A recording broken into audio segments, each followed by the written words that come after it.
यंदा राज्यामध्ये भाजपच धुरंधर ठरल्याचं पाहायला मिळते, कारण 29 पैकी 23 महापालिकांमध्ये भाजपची सत्ता आली। राज्यामध्ये 23 मनपामध्ये भाजपचे 23 महापौर बसणार। विधानसभा नगर परिषदेनंतर मनपात सुद्धा फडणवीसांची जादू चालल्याचं पाहायला मिळते।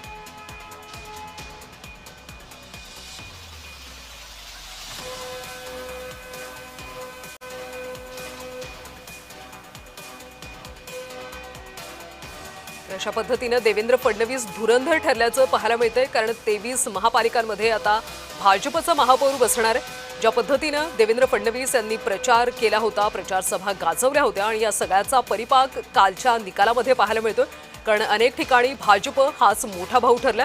त्यामुळे राज्यातल्या 23 महापालिकांमध्ये आता भाजपचा महापौर बसणार आहे।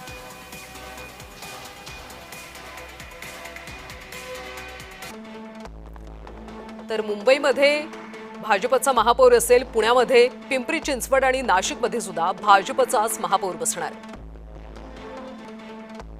कोल्हापूरमध्ये भाजप शिवसेना राष्ट्रवादी यांची युती होती, त्यामुळे तिथे सुद्धा खरं तर भाजपचाच महापौर असेल। सोलापूर, सांगली, मिरज, संभाजीनगर या ठिकाणी सुद्धा भाजपने जास्त जागा मिळवल्या, तिथे सुद्धा महापौर हा भाजपचाच असणार।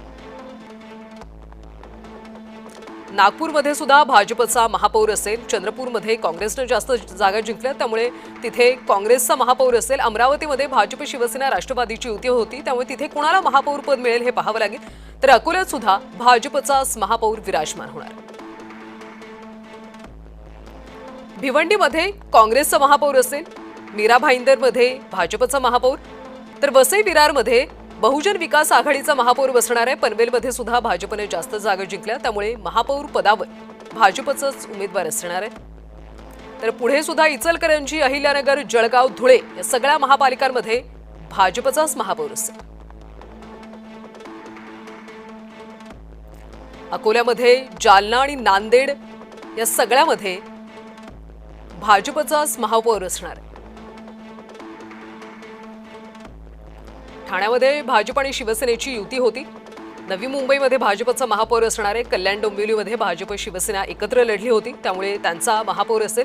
तर मालेगावमध्ये इस्लाम पार्टीने यावेळी जास्त जागा मिळवलेल्या आहेत, दणदणीत यश मिळवले, त्यामुळे मालेगावमध्ये इस्लाम पार्टीचा महापौर असणार।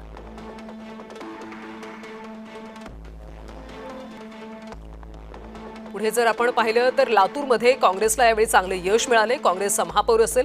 नांदेडमध्ये भाजपचा महापौर असेल, तर उबाठाणी काँग्रेस परभणीमध्ये एकत्र लढली होती, त्यामुळे त्यांचा त्या ठिकाणी महापौर असेल।